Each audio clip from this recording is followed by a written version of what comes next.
안녕하세요. 환율과 투자의 네오2056입니다. 유로원 환율이 많이 상승했습니다.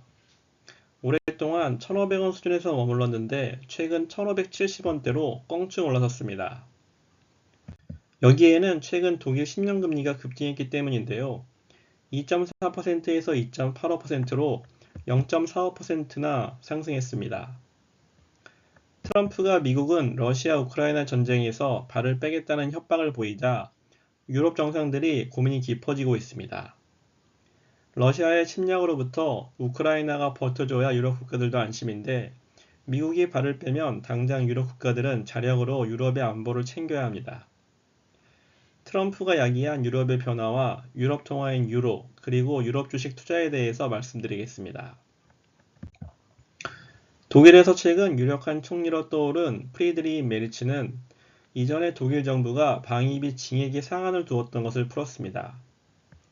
이에 독일이 안보를 위해 재정을 더 늘릴 것이란 기대에 독일의 채권 금리가 급등한 것입니다. 재정을 늘린다는 것은 국채를 많이 발행한다는 것이고 채권과 금리는 반대로 움직이니 금리가 급등한 것입니다. 독일 금리가 오르고 유로 환율은 달러 대비 강해졌습니다.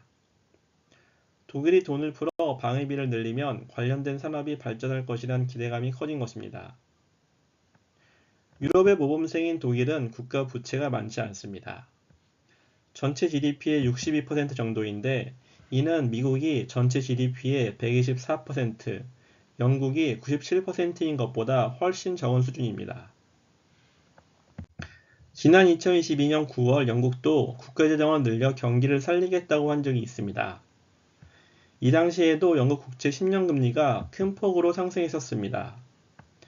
하지만 이 당시 영국 파운드화는 큰 폭으로 하락했었는데요. 영국처럼 국가 부채가 많은 나라가 재정을 더 푼다고 하자 오히려 영국 국가에 대한 위기로 간주되어 파운드화가 폭락했던 것입니다. 이 당시 재정 적자를 발표한 영국의 총리 리즈 트러스는 시장에서 혼란을 일으킨 책임을 지고 취임한 지 불과 40일 만에 사퇴했습니다. 재정 강국인 독일이 재정을 더 풀겠다는 것은 유럽 주식에도 큰 호재로 작용하고 있습니다.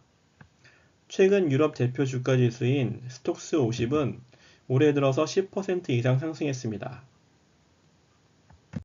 독일 기업들로 구성된 주가 지수인 닥스 지수도 지난 1년간 거의 30%나 상승했고요. 이는 독일이 재정을 확대하면 경제 성장으로 이어질 것이란 기대감 때문인데요. 실제로 독일 메르츠 총리는 적극적으로 재정을 쓰고 이민자를 제한하며 유럽이 미국으로부터 독립해 자립적인 방위 안보와 경제 성장을 내세우고 있습니다. 앞으로 유로화는 추가적인 강세를 보일 가능성이 큽니다. 일단 지난 11월 미국 대선에서 트럼프 당선 이후 달러 강세에 기댄 유로 매도가 과하게 많았습니다. 많은 투자자들이 트럼프 미국 우선주의로 미국만의 경제 호황이 이어질 것이라고 봤었는데요. 그렇지만 지난 2월 25일 독일 총리로 기민당 메르츠 대표가 떠오른 것이 반전의 시작이었습니다. 그는 독일 경제의 부활과 경제적 자유를 중요시하는 보수주의 우파 정치인입니다. 독일 경제의 허리를 이루는 제조업의 경쟁력 강화를 강조하고 이를 위해서 안정적이고 저렴한 에너지원 공급을 얘기하고 있습니다. 이전 총리인 메르켈이 이민자와 친환경 정책을 주로 펼쳤다면 메르츠는 친기업적, 반이민, 그리고 탈원전 정책을 펼치려고 하고 있습니다. 마치 독일의 트럼프라고도 볼 수 있는 모습인데요. 독일의 정치 판세 변화로 유로는 강해지고 미국의 종잡을 수 없는 트럼프 정책에 달러는 약해질 가능성이 커진 것입니다. 이런 측면에서 유럽 주식에 대한 투자는 현재 매력적으로 보입니다. 유럽 주식도 올라가고 유로화도 달러 대비 강해진다면 유럽 주식에 투자하는 매력은 훨씬 더 커질 것입니다. 요약 정리하면 첫째, 유로 환율이 최근 가파른 상승세를 보이고 있는데 둘째, 트럼프발 유럽, 특히 독일의 정치 경제 변화가 유로화 및 유럽 주식 강세를 이끌고 있고 셋째, 앞으로도 유럽의 경제 성장과 유로 환율, 유럽 주식 상승 여력이 크다는 것입니다. 감사합니다.